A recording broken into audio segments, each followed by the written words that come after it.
Good evening. For 8 years, young, vulnerable girls were groomed, abused and forced into prostitution. The youngest of them was just 11 years old.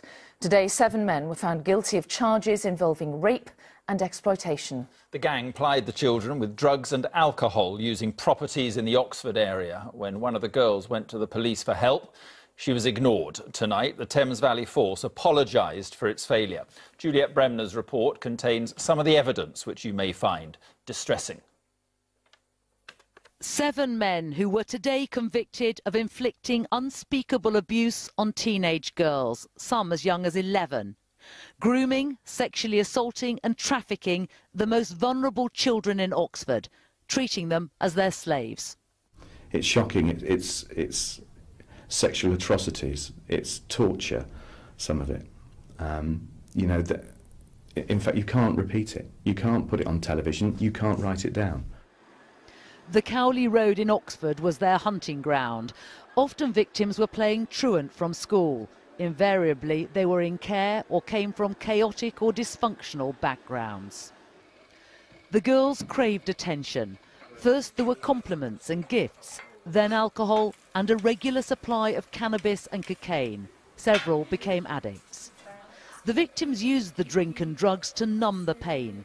They wanted to be wasted while they were repeatedly raped, assaulted and sold to other men.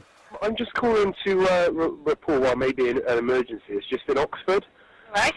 It's just, I was staying at a place last night. I've left now early this morning, but I could hear a woman getting slapped about next door to my room. A 999 call made by a man who'd been staying at the Nanford guest house, regularly used by the defendants. He'd heard the 14-year-old being punched in the face and then dragged into the shower in this room because she'd refused their demands. Bassam Karar on the left was one of the men beating up the teenager. She referred to him and his brother Mohammed as the sick sex monsters. Mohammed forced a 12-year-old girl pregnant with his child to undergo an abortion in the back room of a house without medical supervision. No. The girls became very frightened, but if they tried to break away from the men, they and their families would be threatened and punished. The men beat, bullied and intimidated their victims to try and ensure they wouldn't escape.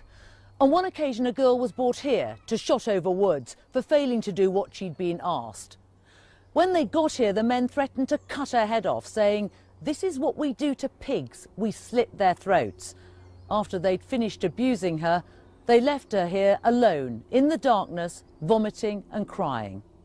The girl identified this man, Anjem Dogar, and his brother Akhtar as amongst those who'd abused her.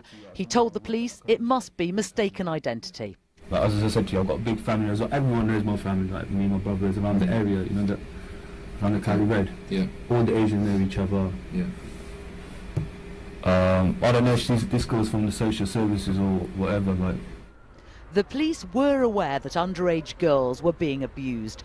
At a flat in Thomas Mews, they found both Dogar brothers with a 14-year-old girl. She then drove with officers along the Cowley Road to show them where she'd been raped. It's of enormous regret to me that we didn't see that pattern of organised systematic abuse back in 2006, 2007, and I've said sorry to the girls and their families, and that is a subject of regret to me. The police and social services are convinced many vulnerable girls remain at risk. They hope this case will convince victims it is possible to identify and dismantle the organised gangs who've preyed upon them. There are serious questions for the police and social services. We know that all 6 girls who gave evidence here had contacted the police, and they were either known to the social services or in care.